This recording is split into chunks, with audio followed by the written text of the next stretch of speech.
Okay, so before I started shooting this video, I was drinking some lemonade, and the lemonade went down the wrong pipe. So if if I'm still coughing while I'm doing this video, that's why that lemonade worked itself in there. I think maybe it was some of the pulp in the lemonade. I don't know. But now I'm drinking tea. You can see I'm drinking tea out of my Wonder Woman cup because I like Wonder Woman. Okay, so I feel a lot better now. We're gonna watch another episode of Batman the Animated Series, and this is See No Evil. Uh, this is one of those episodes where it gets kind of tropey because every superhero episode you gotta have at least one where he fights an invisible man. Like it goes all the way back to at least the '60s Spider-Man animated show with Doctor Noah Body. Get it? Noah Body. He's Noah Body. Yeah, it was the '60s Spider-Man cartoon show. What do you want? So, but yeah, like pretty typical even with live action shows to have an Invisible Man character because it's something you can do fairly easily with special effects. Of course, the original Invisible Man would have been the one created in the novel by H.G. Wells, adapted by James Whale into a motion picture in the 1930s for Universal Studios, starring Claude Rains as the original Invisible Man. There would be a few sequels, one of which would have Vincent Price in it. They recently did a remake of The Invisible Man, but it wasn't anything like the original book or movie. And in fact, is a lot more like this particular episode of Batman the Animated Series, which we're about to find out as we watch it. So let's go ahead and start. We got our Warner Brothers logo. It's going to fade into the blimp. And then we're going to pan down, see the police blimps, and there's our bank. And here come our shifty-eyed characters. And then, boom. Okay, so the Invisible Man character in this episode is going to be voiced by an actor named Michael Gross. And if you're an 80s kid like me, you grew up watching a show called Family Ties with a young actor named Michael J. Fox playing the eldest son, Alex P. Keaton. Remember them mentioning that on Stranger Things, you younger kids. But Michael Gross played the father on that one. He played what was his name? The father's name. It's been so long since I've seen Family Ties. Anyway, so it was kind of a subversion to have him play this character. Written by Martin Pasco, who of course wrote a lot of Bronze Age Batman comics, and directed by Dan Reba. So nice, creepy title card there with the open window and the teddy bear hinting at us at some of the things to come in this episode. And this house is clearly not seen. It's seen better days. We'll put it that way. The window opens by itself.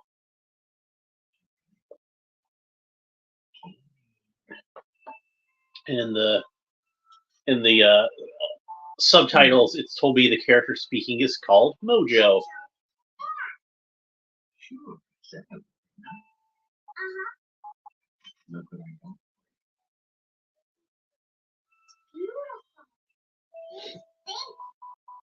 You're welcome, sweetie. Now don't worry, I know that what you've really been hoping for is a progress. Well, I found just the right one here. Mojo promises to bring you one next time. That's ominous. Next time back sooner, you might not find it. Mom says to move. Moving? Uh-huh. She says things will be better for us someplace else. Kimberly? Who are you talking to? Nobody, Mommy, just Mojo. Oh, sorry. Oh, just Mojo. Your imaginary friend.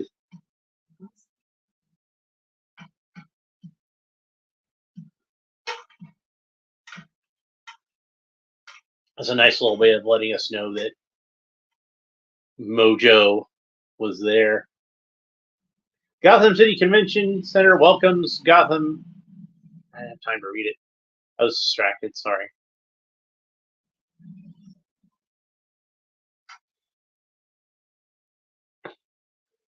Look at this guy. They want you to remember that face. All the pockmarks on it. They definitely want that to be a character that stands out.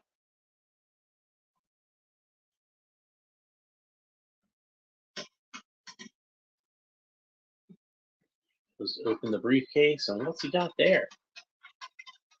Hey, who locked the bathroom?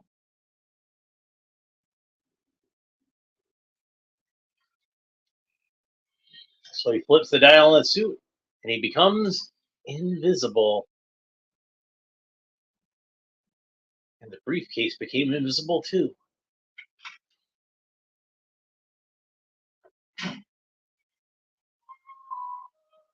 So that's who Mojo really is.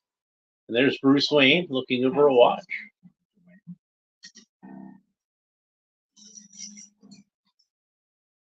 I'll take it. What the devil? Seeing Bruce Wayne just kind of doing casual stuff outside of being Batman reminds me a lot of old Silver Age comics. You know, back when Batman's always been a driven character, but he could still like take a little bit of time to smell the roses, you know. But now that something strange is going on, he's got to be Batman.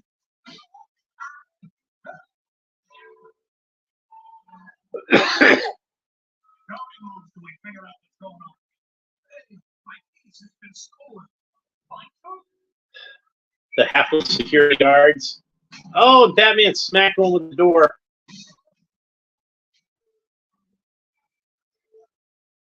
Man, being a security guard in Gotham City has got to be the most thankless job in the entire world.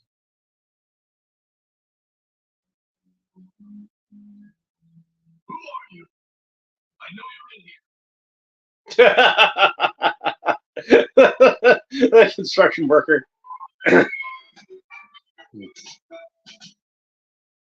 Wow. That was a pretty deft throw of that trowel. Probably not the best place for an invisible man to run, but I guess he was desperate.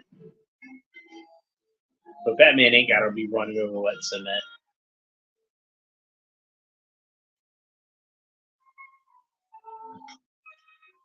Even once he gets out of the wet cement, he'll probably be tracking the cement on the ground. And now Batman sees what he's dealing with. And Batman is nothing if not cunning and resourceful, so he manages to figure out a way to see his adversary. You better off Batman. See, I guess I would call it burnout. But he's prepared for that. Oh, not quite. Too bad about these high ceilings, huh, Batman? I mean, all this lousy echoing makes it hard to get a fix on me, doesn't it? Oh, yeah, it does. If I was standing right next to you.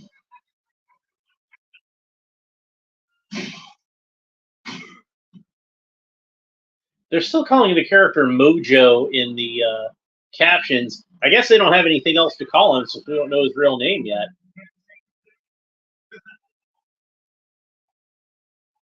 But it's kind of a good supervillain name for him anyway. But of course, this was his only appearance. He didn't come back for a second appearance.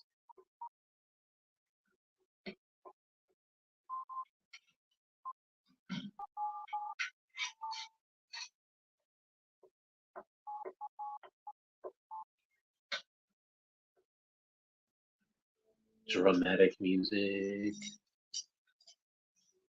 There's that pearl necklace.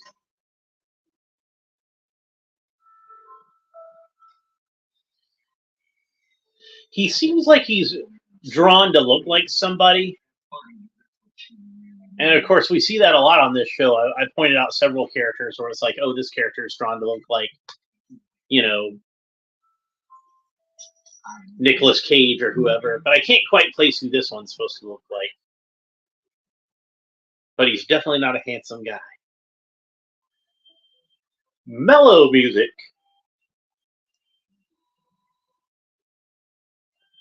Little kid with a go to hell hat.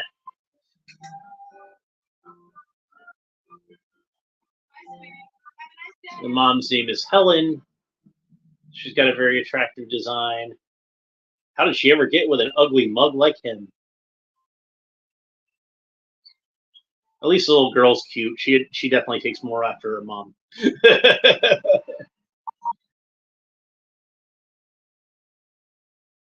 Now he's following after her.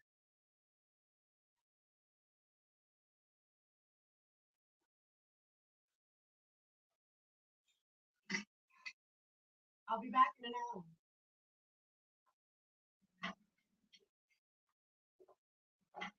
Hey, babe. Long time. Not long enough.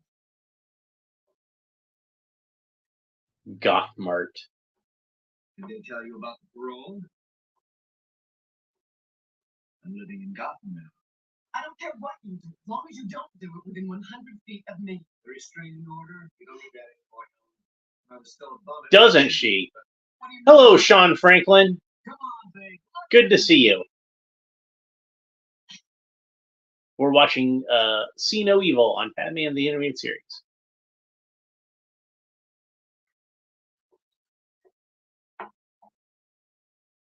And how many all-night gas stations did you have to knock over for that? Keep it.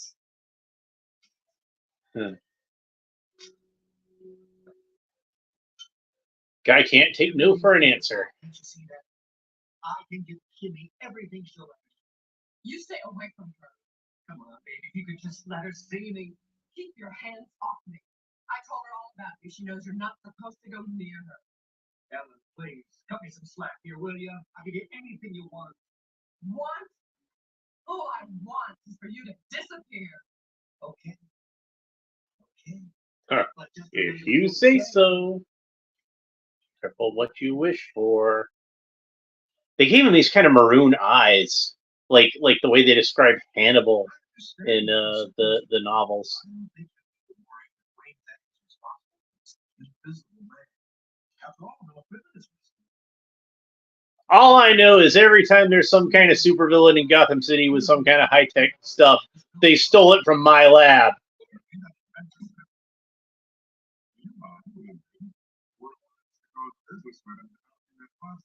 Well. The cloak of invisibility. So what happened? Well, we were interested in hearing more.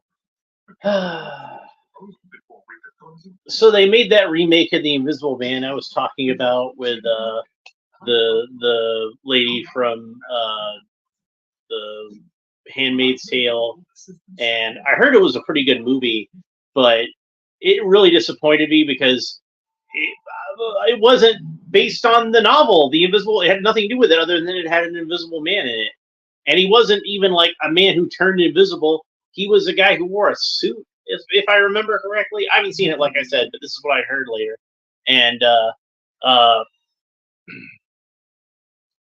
and he was like stalking his ex-wife, and I'm just like, that sounds more like that Batman episode with the Invisible Man.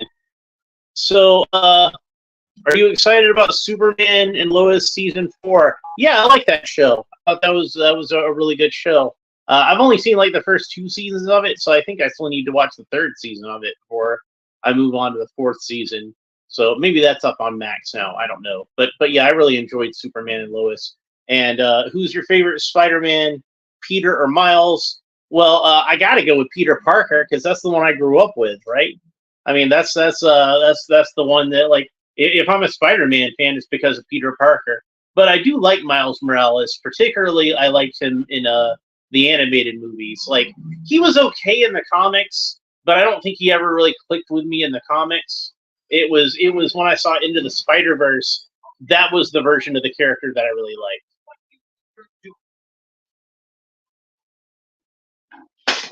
So I still need to see the second one of those because that was a good movie. The first one was. I'll probably just go ahead and buy it on Blu-ray. You know, I didn't know. Yeah. Well, what do you want? Where were you the day before yesterday? Here, all day, and I can prove it. The building security saw me. You can check. Mhm. Well, if somebody can see you, you're not who I'm looking for. Working kind of late, aren't you? I wanted to prep the last stuff for disposal. This is the invisibility plastic your boss created? Mm-hmm. How does it work? Here, let me show you. It's really quite remarkable.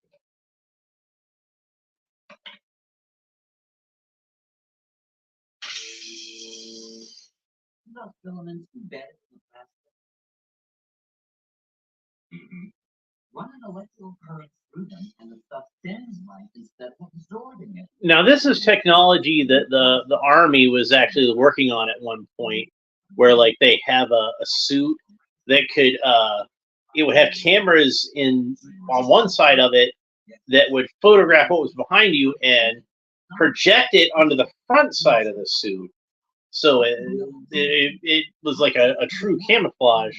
But I don't know if they could ever get it to work practically because like this was like almost 20 years ago or something that they were working on it, and I don't think they ever got it done.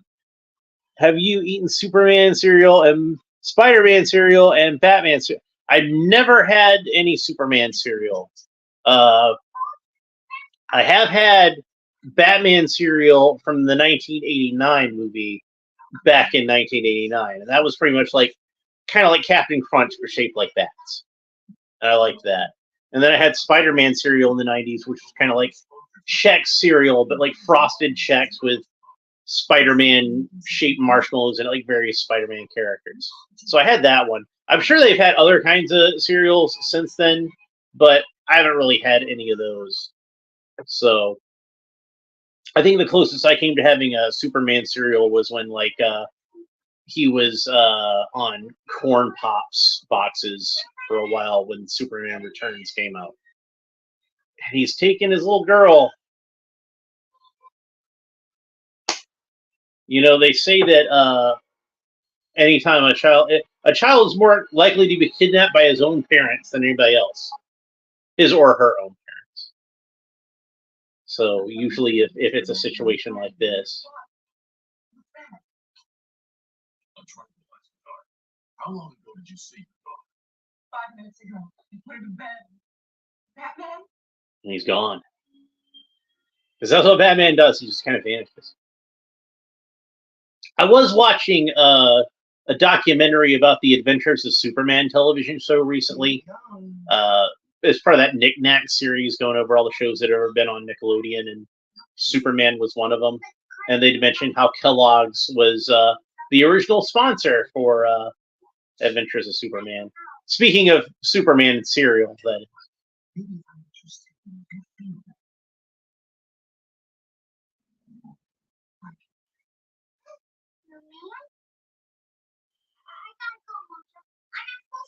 she doesn't even recognize her own father because she hasn't ever seen him. At least not that she can remember. And she's been warned to stay away from her father.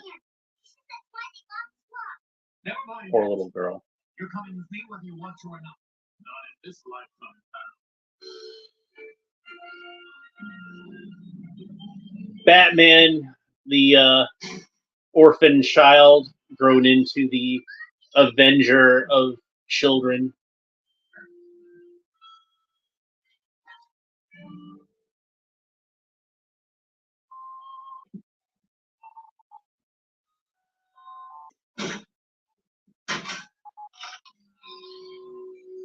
It's kind of funny to see Batman against a villain whose main motivation is fatherly love.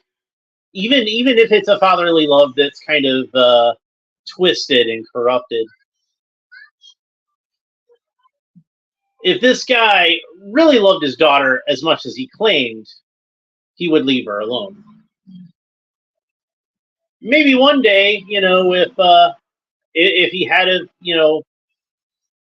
really straighten himself out and led a good life, maybe by the time she grew up, she might have tried to reconnect with him or something like that. But I doubt that's going to happen now. Now all her memories of him are just going to be trauma. It's cool to see Batman hanging on that invisible car.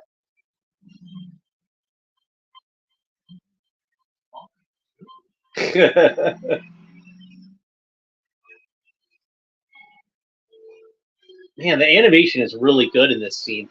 This has been a really well animated episode. I've really enjoyed the animation on this one in particular.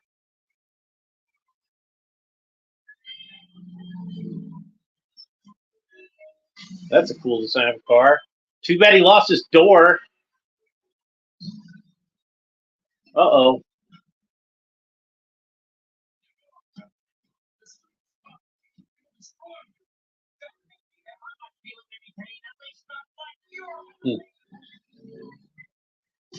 Michael Gross is a very talented actor, and like I said, at this time he would have been most well known for his role on Family Ties, playing the father of the Keaton family on that. Around this same time, he also would have been in at least the first of the Tremors films, and he appeared in at least a few of those sequels. And of course, the most recent thing I can remember seeing him in, I'm sure he's been in other stuff since then, but the most recent thing I can remember seeing him in was he would have played Ted Mosby's father on How I Met Your Mother. He was good on that. He was really funny.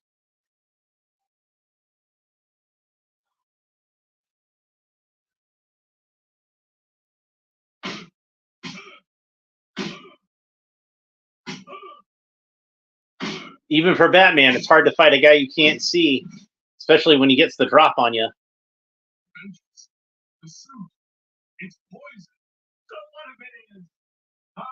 Now they're calling him Ventrix in the subtitles. I can take my daughter back whenever I want. Her mother won't be able to stop me, and neither will you.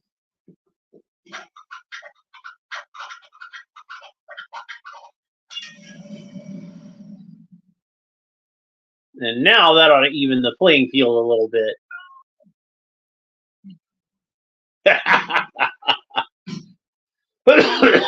Batman made a joke.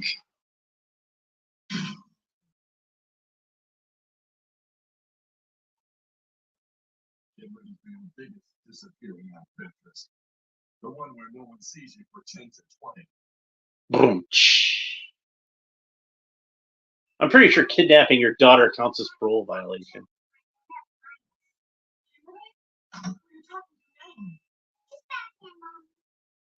Oh, right. Batman's there, sure. But he really was here. I know, honey. But he really was there.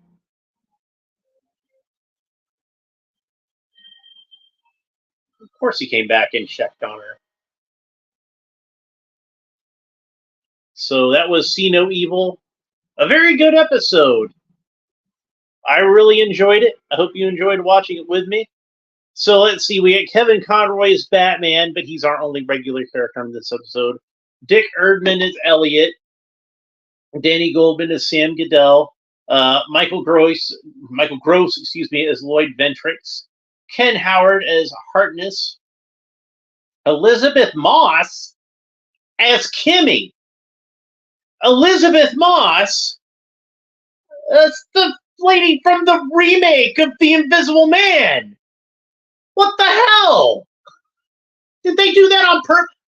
They just remade this episode and called it The Invisible Man. That's what they did. They even cast the daughter from this episode. They cast the daughter from this episode as the ex-wife in the what? My mind is blown. Utterly blown. Crazy. Man. Okay, Chuck Olson was the security guard. Brock Peters was Lucius Fox, who here just says Fox, and Jean Smart was Helen. Jean Smart, this would not be her only superhero appearance, of course, because in the HBO Watchmen TV series, she would play Laura Spesic slash the former Silk Spectre. So, yeah, that was See No Evil, the prequel to the Invisible Man remake. So, yeah, how crazy is that? All right, so let's see what our next episode is.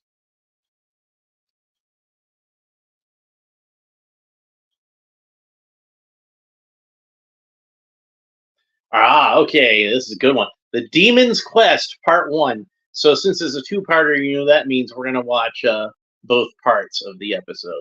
So, our next watch along of Batman the Animated Series will be The Demon's Quest, Part 1 and 2. But right now, I'm feeling quite tired, and I think it's time for me to go ahead and take my pre-work nap. So I'm going to do that. So I hope you enjoyed watching this episode with me. And like I said, Demon's Quest will be in the next one coming up as far as Batman the Animated Series watch along.